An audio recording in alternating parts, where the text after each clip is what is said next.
Our top story this evening on Up South is from Bengaluru, where in a horrific case of corporal punishment, the administrative officer of a residential school allegedly tonsured the heads of 12 students. A 10th class student subsequently filed a case with the city police. The reason is not yet known as to what really caused the warden to take this extreme step. Whether it was a case of indiscipline or whether it was a case of the boy's hair having lice and dandruff, as the school is believed to have told the police. ನಮ್ಗೆ ಬುಧವಾರ body ಮಾಡಿದ್ರು. ನಮ್ಗೆ ಏನಕ್ಕೆ ಮಾಡೋದಂತ ಗೊತ್ತಿಲ್ಲ. Sir ಹೇಳಿದ್ರು cutting ಮಾಡ್ಸಕ್ಕ, ಆದ್ರೂ brother body ಮಾಡಿಬಿಟ್ರು. ಒಂದು 12 ಜನಕ್ಕೆ ಮಾಡಿಸಿದ್ರು. ಗೊತ್ತಿಲ್ಲ ನಮಗೆ. ನಿಮಗೇನು ಅಂತ ಹೇಳಿಲ್ಲ.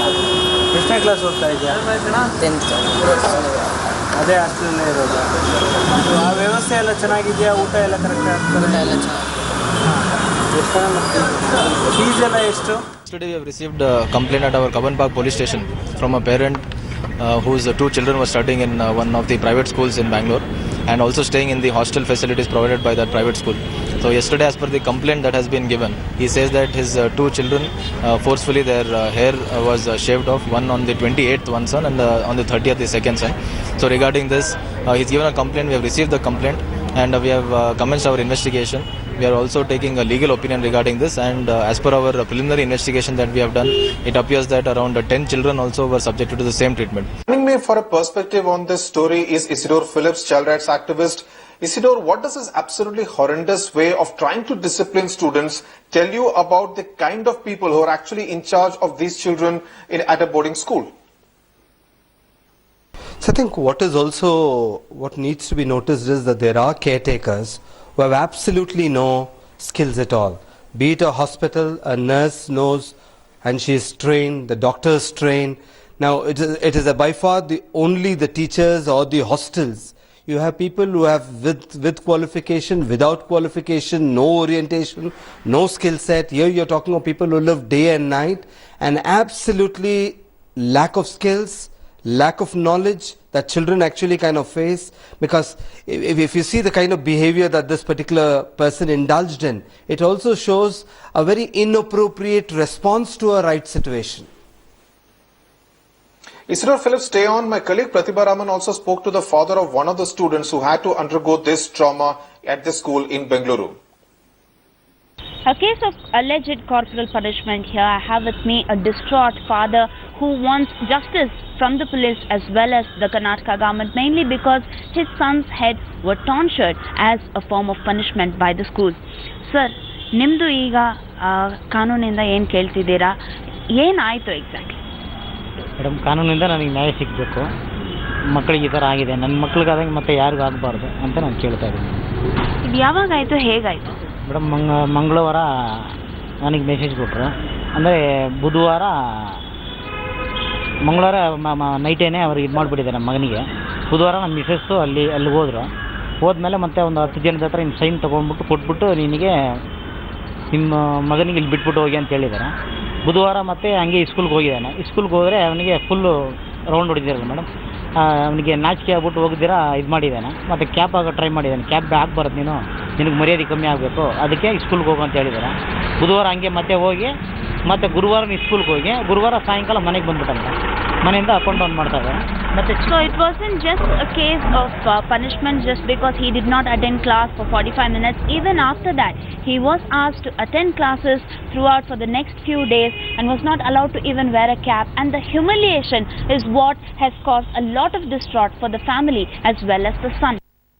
Isidore Phillips, what is likely to be the long-term impact of something like this? Will these 12 students dismiss this as a one-off thing that happened in school, or will this have deep psychological impact on them? See, anything that leads to an insulting or embarrassing situation for any child is bound to have long-term repercussions. And I think this is something that you cannot underscore at any given point of time. Given that children are at an age where they are growing, they are developing, they are in school basically because they are at a developing age. And at that particular time, an intervention like this definitely bounds to put them backwards. It might also lower their self-esteem. It might also lower their confidence about their own personalities. They might actually kind of become a little more recluse, and they might actually think, and if it's an issue of indiscipline or lies or dandruff, you're also trying to make a public thing and an attitude and a situation where they feel very ashamed of themselves. And I think this is bound to definitely be a huge setback for their personalities.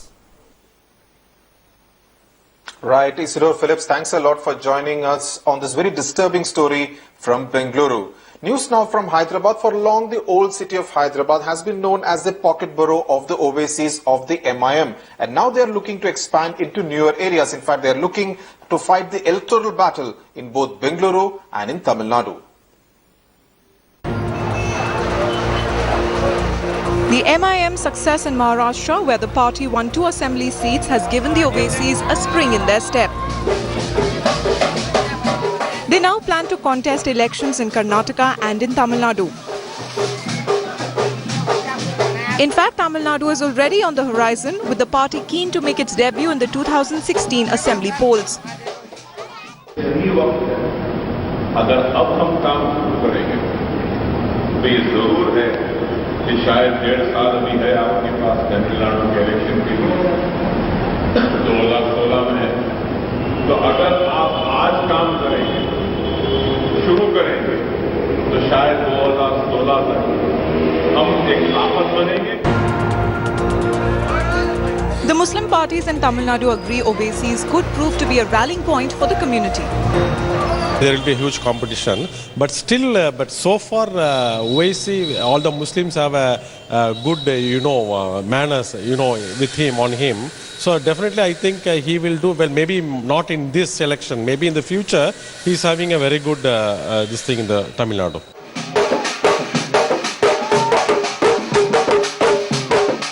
The MIM plans to contest the Bengaluru civic polls later this year, focusing on the Muslim-dominated pockets in the city. The MIM's contention is that a weakened Congress party in most states would mean that the minority vote that would usually go to the Congress is up for grabs now. And it is this vacuum that the Oasis want to fill up. With Srisha Reddy in Chennai, in Hyderabad, T.S. Sudhir for Headlines Today. All the 9 individuals who were deported from Turkey for alleged links with the ISIS have been released by the Bengaluru police because they found no evidence linking them with the terror group. Turkish authorities had detained them while they were trying to cross over to Syria from the Turkish border. They included 7 people from Chennai and 1 person each from Hassan in Karnataka and Khammam in Telangana state. Let's listen in to what M.N. Reddy, the Bengaluru police commissioner, had to say.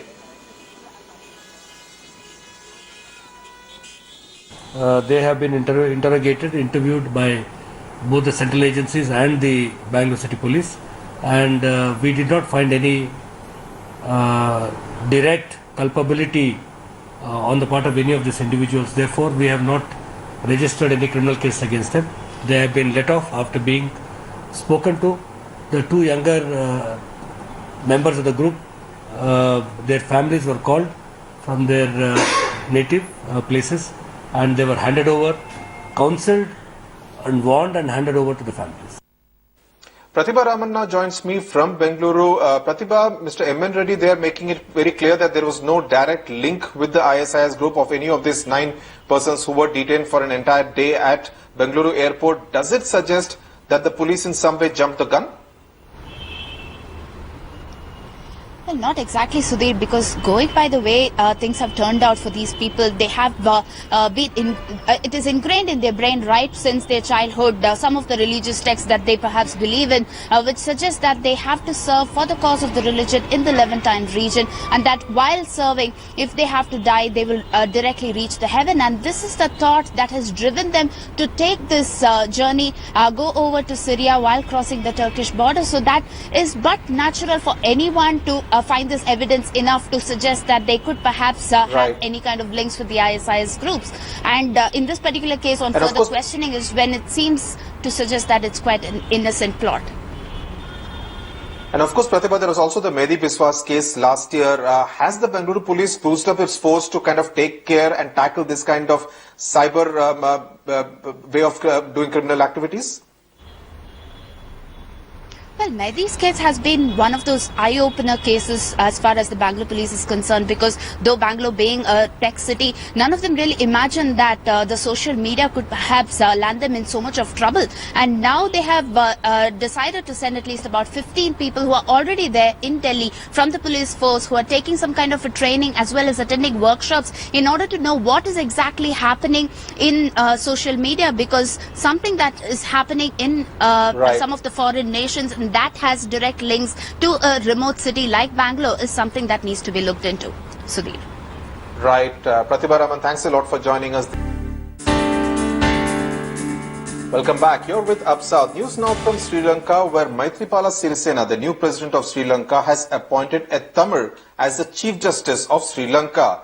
In fact, he is the first member of the minority community to hold this post in more than 2 decades. K. Sri Pavan was sworn in on Friday, ending a crisis in the Supreme Court triggered by the sacking of former Chief Justice Shirani Bandaranaike 2 years ago. Sri Pavan becomes the first Tamil to occupy the top judicial position in 24 years as Sri Lanka's new leaders seek to mend ties with the country's largest ethnic minority after a bloody 37-year-old civil war. The last Chief Justice was Herbert Thambaiah, who left the position in 1991.